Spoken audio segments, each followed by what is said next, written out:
ಜ್ಯೋತಿರ್ಲಿಂಗ ಅಥವಾ ಜ್ಯೋತಿರ್ಲಿಂಗಂ ಇದು ಸರ್ವೋತ್ತಮ ಶಿವನ ಭಕ್ತಿಯ ಪ್ರಾತಿನಿಧ್ಯವಾಗಿದೆ. ಜ್ಯೋತಿ ಎಂದರೆ ಕಾಂತಿ ಮತ್ತು ಲಿಂಗ ಎಂದರೆ ಶಿವನ ಚಿತ್ರ ಅಥವಾ ಚಿಹ್ನೆಯಾಗಿದೆ. ಭಾರತದಲ್ಲಿ ಒಟ್ಟು 12 ಸಾಂಪ್ರದಾಯಿಕ ಜ್ಯೋತಿರ್ಲಿಂಗ ದೇವಾಲಯಗಳಿವೆ. ಶಿವನ 12 ಜ್ಯೋತಿರ್ಲಿಂಗಗಳು ದೇಶದ 12 ವಿವಿಧ ಸ್ಥಳಗಳಲ್ಲಿವೆ. ಈ 12 ಜ್ಯೋತಿರ್ಲಿಂಗಗಳಿಗೆ ಭೇಟಿ ನೀಡುವುದರಿಂದ ಆ ಪರಶಿವನ ಆಶೀರ್ವಾದ ನಿಮ್ಮ ಮೇಲೆ ಇರುತ್ತದೆ. ನೀವು ನಿಮ್ಮ ದೇಶವನ್ನು ಸುತ್ತುವ ಒಂದು ಸದಾವಕಾಶ ದೊರೆತಂತೆಯೂ ಕೂಡ ಆಗುತ್ತದೆ.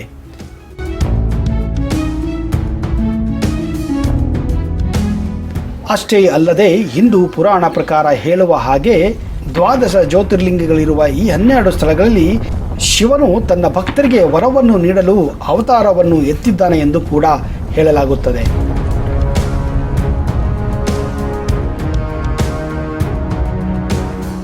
ಬನ್ನಿ ಸ್ನೇಹಿತರೆ, ಹಾಗಾದರೆ ಇವತ್ತಿನ ಈ ವಿಡಿಯೋದಲ್ಲಿ ನಿಮಗೆ ಭಾರತದ ಪ್ರಸಿದ್ಧ 12 ಜ್ಯೋತಿರ್ಲಿಂಗಗಳ ಸಂಪೂರ್ಣವಾದಂತಹ ಮಾಹಿತಿ ಕೊಡ್ತಾ ಇದ್ದೀನಿ.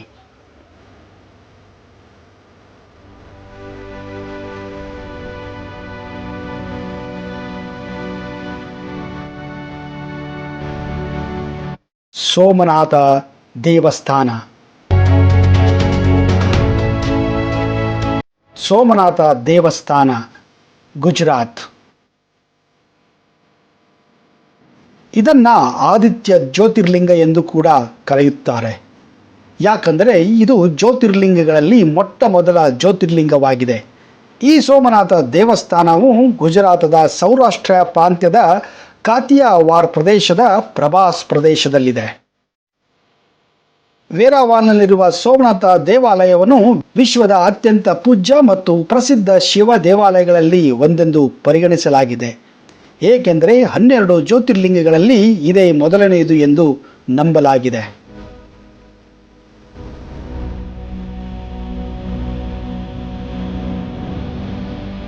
ಮಲ್ಲಿಕಾರ್ಜುನ ದೇವಸ್ಥಾನ, ಶ್ರೀಶೈಲ, ಆಂಧ್ರ ಪ್ರದೇಶ. ಆಂಧ್ರ ಪ್ರದೇಶ ರಾಜ್ಯದ ಕೃಷ್ಣಾ ನದಿಯ ದಡದಲ್ಲಿರುವ ಶ್ರೀಶೈಲ ಪರ್ವತದ ತುದಿಯಲ್ಲಿ ನೆಲೆಸಿದ್ದಾನೆ ಶ್ರೀ ಮಲ್ಲಿಕಾರ್ಜುನ. ಇಲ್ಲಿನ ಜನರು ಈ ಸ್ಥಳವನ್ನು ದಕ್ಷಿಣ ಕೈಲಾಸ ಎಂದೇ ಕರೆಯುತ್ತಾರೆ. ಶ್ರೀಶೈಲ್ನಲ್ಲಿರುವ ಶ್ರೀ ಭ್ರಮರ ಮಲ್ಲಿಕಾರ್ಜುನ ದೇವಸ್ಥಾನ ಈ ಸಾಲಿನಲ್ಲಿ 2ನೆಯ ಸ್ಥಾನ ಪಡೆದುಕೊಂಡಿದೆ. ಇಲ್ಲಿನ ಜ್ಯೋತಿರ್ಲಿಂಗಕ್ಕೆ ಮಲ್ಲಿಕಾರ್ಜುನ ಸ್ವಾಮಿ ಎಂದೇ ಕರೆಯಲಾಗುತ್ತದೆ. ಶ್ರೀಶೈಲ ಪರ್ವತದ ಮೇಲೆ ನೆಲೆಸಿರುವ ಶಿವನನ್ನು ಪೂಜಿಸುವುದರಿಂದ ಅಶ್ವಮೇಧ ಯಾಗವನ್ನು ಮಾಡಿದಷ್ಟು ಫಲ ದೊರೆಯುತ್ತದೆ ಎಂದು ಪುರಾಣಗಳು ಹೇಳುತ್ತವೆ. ಹಾಗೂ ಇಲ್ಲಿಗೆ ಭೇಟಿ ನೀಡುವುದರಿಂದ ಎಲ್ಲ ರೀತಿಯ ನೋವುಗಳು ಕೂಡ ದೂರವಾಗುತ್ತವೆ ಎಂದು ಜನರು ಅತ್ಯಂತ ನಂಬಿಕೆಯನ್ನು ಹೊಂದಿದ್ದಾರೆ.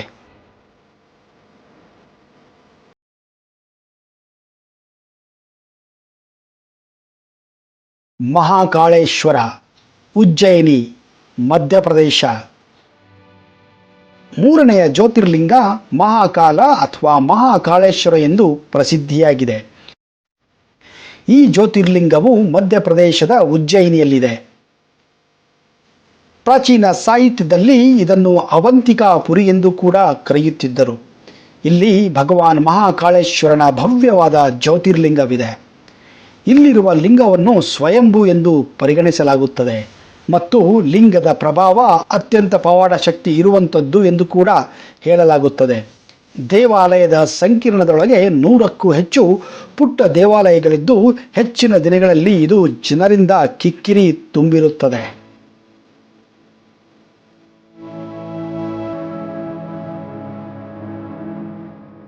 ರಾಮನಾಥೇಶ್ವರ ದೇವಸ್ಥಾನ, ರಾಮೇಶ್ವರ, ತಮಿಳುನಾಡು.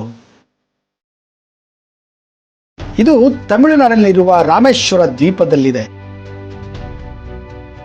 ತನ್ನ ವಾಸ್ತುಶಿಲ್ಪಕ್ಕೆ ಜನಪ್ರಿಯವಾಗಿರುವ ರಾಮೇಶ್ವರ ಜ್ಯೋತಿರ್ಲಿಂಗವು ಶ್ರೀರಾಮನು ಲಂಕಾಸುರನಾದ ರಾವಣನ ಮೇಲೆ ಜಯ ಸಾಧಿಸಿದ ಹಿನ್ನೆಲೆಯೂ ಈ ಸ್ಥಳಕ್ಕೆ ಪುರಾಣದಲ್ಲಿ ಅತ್ಯಂತ ಶ್ರೇಷ್ಠ ಸ್ಥಾನವನ್ನು ನೀಡಲಾಗಿದೆ. ದಂತಕಥೆಗಳ ಪ್ರಕಾರ ಭಗವಾನ್ ಶ್ರೀರಾಮನು ಸೀತೆಯನ್ನು ಮರಳಿ ಪಡೆಯಲು ಲಂಕೆಗೆ ತೆರಳುವಾಗ ರಾಮೇಶ್ವರಕ್ಕೆ ಬಂದು ಸಮುದ್ರ ತೀರದಲ್ಲಿ ನೀರು ಕುಡಿದರಂತೆ. ಅದೇ ಸಮಯಕ್ಕೆ ನೀವು ನನ್ನನ್ನು ಪೂಜಿಸದೆ ನೀರನ್ನು ಕುಡಿದಿದ್ದೀರಿ ಎಂದು ಆಕಾಶವಾಣಿ ಕೇಳಿಸಿತಂತೆ. ಇದನ್ನು ಕೇಳಿದ ಭಗವಾನ್ ಶ್ರೀರಾಮನು ಮರಳಿನ ಲಿಂಗವೊಂದನ್ನು ಮಾಡಿ ಅದನ್ನು ಪೂಜಿಸಿ ರಾವಣನನ್ನು ಸೋಲಿಸಲು ಆಶೀರ್ವಾದ ಶಿವನಿಂದ ಪಡೆದುಕೊಂಡರಂತೆ. ಶಿವನು ಶ್ರೀರಾಮನನ್ನು ಆಶೀರ್ವದಿಸಿ ನಂತರ ಇದೇ ಸ್ಥಳದಲ್ಲಿ ಜ್ಯೋತಿರ್ಲಿಂಗನಾಗಿ ಮಾರ್ಪಟ್ಟಿದ್ದಾನೆ ಎಂದು ಪುರಾಣಗಳು ಹೇಳುತ್ತವೆ. ಇದನ್ನು ಈಗ ರಾಮೇಶ್ವರ ಜ್ಯೋತಿರ್ಲಿಂಗ ಎಂದು ಕೂಡ ಕರೆಯುತ್ತಾರೆ.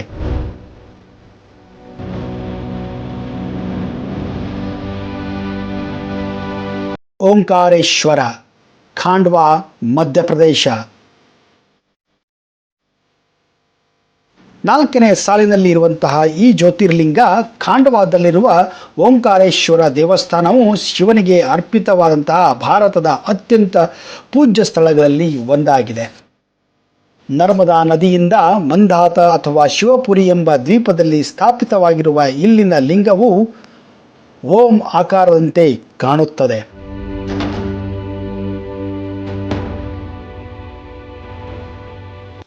ಕೇದಾರನಾಥ ಜ್ಯೋತಿರ್ಲಿಂಗ, ರುದ್ರಪ್ರಯಾಗ್, ಉತ್ತರಾಖಂಡ. ಭಾರತದ ಮತ್ತೊಂದು ಅತಿ ಶಕ್ತಿಯುತ ಜ್ಯೋತಿರ್ಲಿಂಗ ದೇವಸ್ಥಾನ ಎಂದರೆ ಕೇದಾರನಾಥ. ಇದು ಉತ್ತರಾಖಂಡ ರಾಜ್ಯದ ರುದ್ರಪ್ರಯಾಗದಲ್ಲಿದೆ. ಚತುರ್ಧಾಮ ಯಾತ್ರೆಯಲ್ಲಿ ಇದೊಂದು ಮುಖ್ಯ ಯಾತ್ರಾ ಸ್ಥಳವಾಗಿದೆ. ಈ ಜ್ಯೋತಿರ್ಲಿಂಗವನ್ನು ಪಾಂಡವರು ರಚಿಸಿದ್ದರು ಎಂದು ಹೇಳಲಾಗುತ್ತದೆ. ಮುಂದೆ 8ನೇ ಶತಮಾನದಲ್ಲಿ ಆದಿಶಂಕರು ಇಲ್ಲಿ ದೇವಸ್ಥಾನವನ್ನು ಸ್ಥಾಪಿಸಿದರೆಂದು ಪುರಾಣಗಳು ಹೇಳುತ್ತವೆ. ಈ ಪ್ರಯಾಣ ಅತ್ಯಂತ ಕಷ್ಟಕರವಾದ ಪ್ರಯಾಣ ಎಂದು ಕೂಡ ಹೇಳಲಾಗುತ್ತದೆ. ಇದು ಪ್ರಮುಖವಾದ ಚಾರ್ಧಾಮ್ ಯಾತ್ರಾ ಸ್ಥಳಗಳಲ್ಲಿ ಒಂದು ತೀರ್ಥಯಾತ್ರೆಯ ಅದ್ಭುತ ಸ್ಥಾನವಾಗಿದೆ. ಹವಾಮಾನ ವೈಪರೀತ್ಯದಿಂದ ವರ್ಷದ 6 ತಿಂಗಳ ಕಾಲ ಈ ಸ್ಥಳವನ್ನು ಮುಚ್ಚಲಾಗುತ್ತದೆ.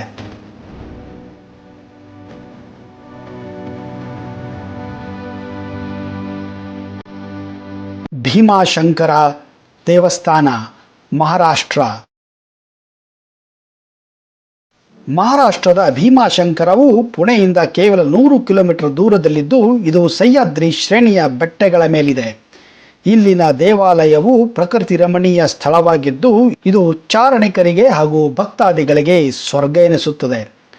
ಕೃಷ್ಣಾ ನದಿಯ ಅತಿ ದೊಡ್ಡ ಉಪನದಿಗಳಲ್ಲಿ ಒಂದಾದ ಭೀಮಾ ನದಿ ಎಂದು ಕರೆಯಲ್ಪಡುವ ನದಿಯು ಹುಟ್ಟಿದ್ದು ಇದೇ ಸಹ್ಯಾದ್ರಿಯ ಮಡಿಲಲ್ಲಿ. ಭೀಮಾಶಂಕರ ಜ್ಯೋತಿರ್ಲಿಂಗದ ದರ್ಶನ ಅತ್ಯಂತ ಕಠೋರವಾಗಿದ್ದು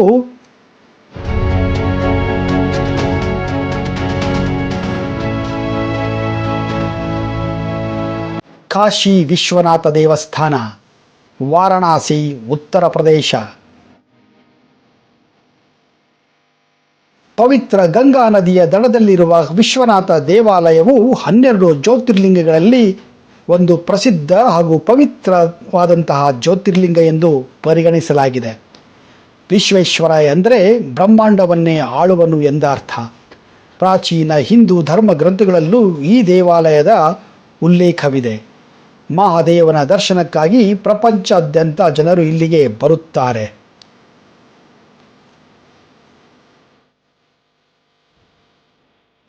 ಈ ದೇವಾಲಯವನ್ನು ಮುಸ್ಲಿಂ ರಾಜರಾದಂತಹ ಮೊಘಲರು ಹಲವಾರು ಬಾರಿ ದಾಳಿ ಮಾಡಿದ್ದರು.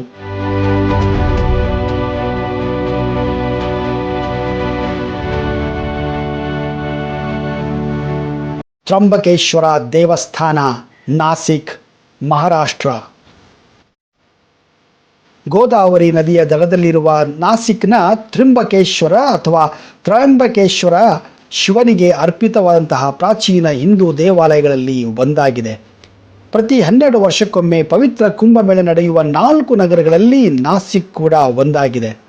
ತ್ರಂಬಕೇಶ್ವರದ ಲಿಂಗವು 3 ದೇವರನ್ನು ಪ್ರತಿನಿಧಿಸುತ್ತದೆ: ಬ್ರಹ್ಮ, ವಿಷ್ಣು ಹಾಗೂ ಮಹೇಶ್ವರ.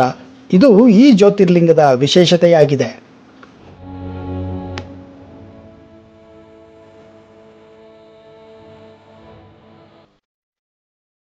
ಗೃಹಶ್ಮೇಶ್ವರ, ಔರಂಗಾಬಾದ್, ಮಹಾರಾಷ್ಟ್ರ.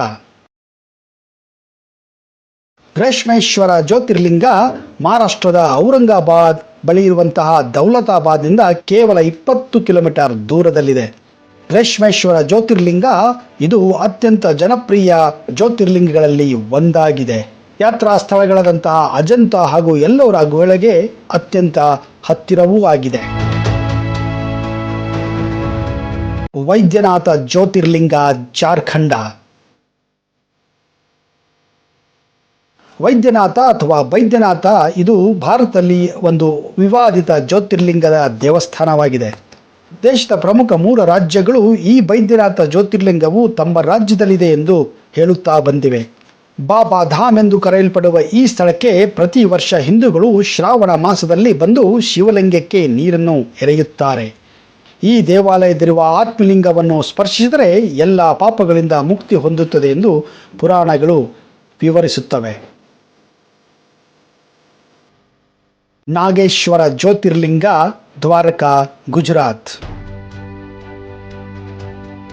ಗುಜರಾತ್ ರಾಜ್ಯದ ದ್ವಾರಕಾದ ಹತ್ತಿರ ಇರುವಂತಹ ನಾಗೇಶ್ವರ ದೇವಸ್ಥಾನವು ಶಿವನಿಗೆ ಅರ್ಪಿತವಾದಂತಹ ಒಂದು ಜ್ಯೋತಿರ್ಲಿಂಗವಾಗಿದೆ.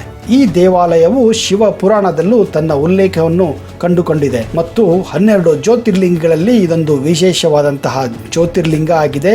ಜೊತೆಗೆ ಇದು ಸ್ವಯಂಭೂ ಲಿಂಗ ಕೂಡ ಆಗಿದೆ. ನಾಗೇಶ್ವರ ಎಂದರೆ ಸರ್ಪಗಳಿಂದ ತುಂಬಿದ ದೇಹ ಎಂದರ್ಥ.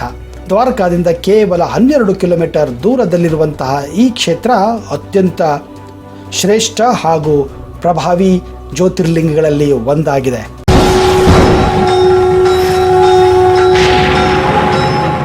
ಶ್ರೀ ಮಹಾಪ್ರತ್ಯಂಗಿರ ಚೌಡೇಶ್ವರಿ ಜ್ಯೋತಿಷ್ಯ ಫಲ, ಪಂಡಿತ್ ವೈದ್ಯಮೋಡಿ ರಾಮಜ್ಜ, ಶ್ರೀ ಆಂಜನೇಯ ಸ್ವಾಮಿಯ ಆರಾಧಕರು, Indian famous astrologer. Get 100% solution to all your problems. Shri Pratyangira ದೇವಿಯನ್ನ ವಶಪಡಿಸಿಕೊಂಡಿರುವ ಏಕೈಕ ಜ್ಯೋತಿಷ್ಯರು ಪಂಡಿತ್ ರಾಮಜ್ಜನವರು.